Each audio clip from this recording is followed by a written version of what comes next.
Coming up on Mountain News at 5:30, one Kentucky family says an Amazon delivery driver stole a money order from their front porch. And a mass shooting reenactment is underway in Parkland, Florida as part of a civil case against a school resource officer. And showers and storms head our way again as we head through this weekend. I'm tracking the very latest ahead as Mountain News at 5:30 starts now. Dedicated to Southern and Eastern Kentucky, this is WYMT Mountain News at 5:30.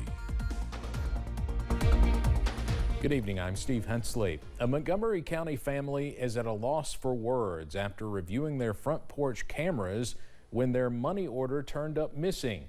The porch pirate was an Amazon delivery worker. The family talked with Alyssa Williams about what happened. Wallace McCowan says he lives in a safe area of Mount Sterling and has never had any issues out of anyone. I had people's mail get delivered by accident, you know, like Oakmont and then Oak Lawn gets mixed up sometime. But I just flip the handle back up on the mailbox, the red handle, and they come back and get it and take it to the rightful owner. But it was just a few weeks ago when McCowan and his wife dealt with a porch pirate taking things from their front door. She asked me about the mail, the UPS mail that was sitting out there on the porch. It's supposed to be out there on the porch. I said, it's still out there. She said, no, it ain't. A money order McCowan's wife left taped to the front door for UPS to pick up was missing. That's when the pair checked the camera next to their front door and made an interesting discovery. And that's when I noticed the Amazon driver approaching the porch with a package that he delivered. But he was acting strangely. McCowan's camera captured the Amazon driver taking the $200 money order and leaving the home. When I looked at the video of him doing it, it looked like he's very aware of what he's doing, and he looks very like he done it before. McCowan said he and his wife had been in touch with representatives from Amazon, but were never able to receive the answers that they were looking for. I feel that they should take a close look at some of their employees. When somebody reports something, they should take it and listen to the person that they had caused this problem with and understand that they shouldn't be letting this person do this. In Mount Sterling, Alyssa Williams, WKYT. McCowan filed a police report with Mount Sterling Police. They say this is an ongoing investigation. We also reached out to Amazon, who says they are looking further into the incident. A man has died in a motorcycle crash in Scott County. It happened this morning on Cynthiana Road in Georgetown. Police say the motorcycle was the only vehicle involved. The coroner says the man died at the scene and identified him as 43-year-old Samuel Balcom of Cynthiana. The coroner says there was a thick layer of fog at the time of the crash. A man is dead after a shooting involving Louisville police. It happened last night in the Clifton neighborhood of Louisville. The police chief says someone started shooting at officers around 10 o'clock on New Main Street at Frankfort Avenue. Officers fired back. Once the man was down, they started first aid, but he died from his injuries at the hospital. Police still have not announced the suspect's name or his motive. Kentucky State Police have arrested a 30-year-old man from Hardin County on charges related to child sexual abuse material. Jacob Reynolds was charged with 3 counts of distribution of matter portraying a sexual performance by a minor under 12 years old and 1 count of possession viewing matter portraying the sexual performance by a minor under 12. He was taken to the Hardin County Detention Center. An American tourist has died off Italy's coast in a boating incident. Adrienne Vaughn was riding in a powered dinghy with her husband and 2 children when it collided with a 150-foot sailboat. The sailboat was carrying 80 American and German guests. When Vaughn's boat hit the sailboat, the 45-year-old woman was thrown overboard. Then she was killed by the sailboat's propeller. At least 140 bullets were fired inside a Florida high school today intentionally. It was part of a step-by-step reenactment of the mass shooting inside Marjorie Stoneman Douglas High School in Parkland 5 years ago. The deadly rampage killed 17 people. CNN's Laura Aguirre has more on the reenactment and the greater action some family members and lawmakers hope may come of it. The 1200 building still stands at Marjorie Stoneman Douglas High School in Parkland, Florida. A closed, eerie reminder of a gunman's rampage that killed 17 people on Valentine's Day 2018. That shooter now serving life without parole. The defendant is not guilty. In June, Scott Peterson, the school's then resource officer, was cleared of criminal charges that he ignored his training and failed to confront the gunman.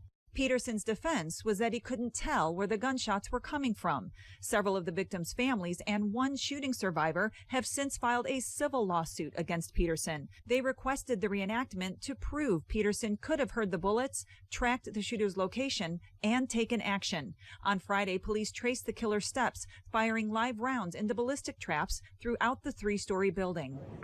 A bipartisan group of state lawmakers sat down with family members Friday. This was the ballroom in which they told these family members what happened to their kids or their husbands, their loved ones.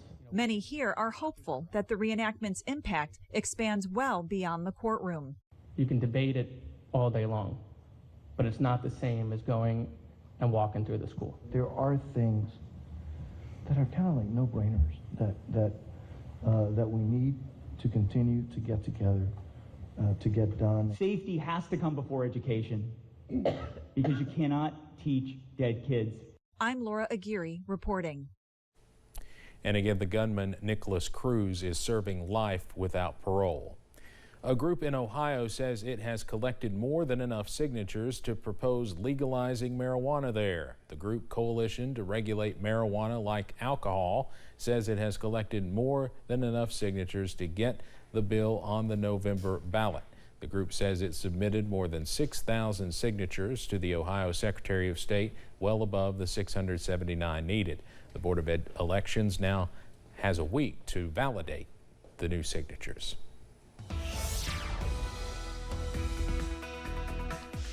A warm one out there today. Plenty of sunshine, too. Just some fair weather clouds from our Buffalo Mountain camera at this hour. 86, the current reading. It's a warm one throughout the region. 86 in Hazard, 87 early in Monticello, the warmer spots at this hour.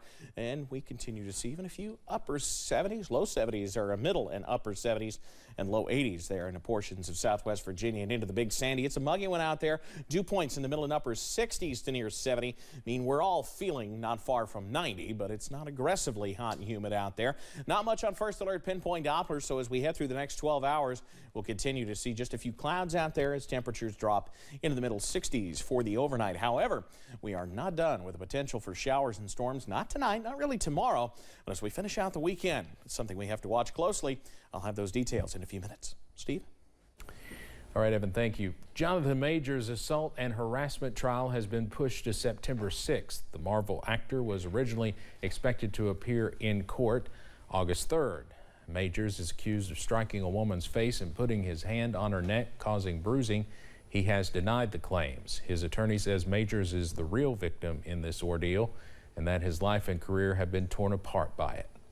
People driving by a major Los Angeles production studio may have thought they were witnessing scenes from the movie Fight Club in real life today. Instead, what they actually saw were some striking Hollywood writers who put down their picket signs and grabbed boxing gloves as their walkout approaches its 100th day. The Fight for Your Rights, WRITES, boxing matches took place next to the picket line on the sidewalk outside CBS's Television City. Writers and SAG-AFTRA members took shots at each other under the guidance of a veteran boxing coach. Get out a little aggression, and also, you know, my favorite thing about fight movies is that the underdog, no matter how hard they work, if they work hard enough, they get their chance to be at the top too, and I feel like that's the heart of what this fight is about. Negotiators for the Writers Guild were set to meet with representatives of the major studios for the first time in 3 months to discuss whether and when talks can resume. Coming up on Mountain News at 5:30, when was the last time you shopped around for credit cards? Why you should consider taking the time to make sure you have the right card for you. And I'm tracking heavy rain and storm potential as we head through parts of this weekend. The very latest after this.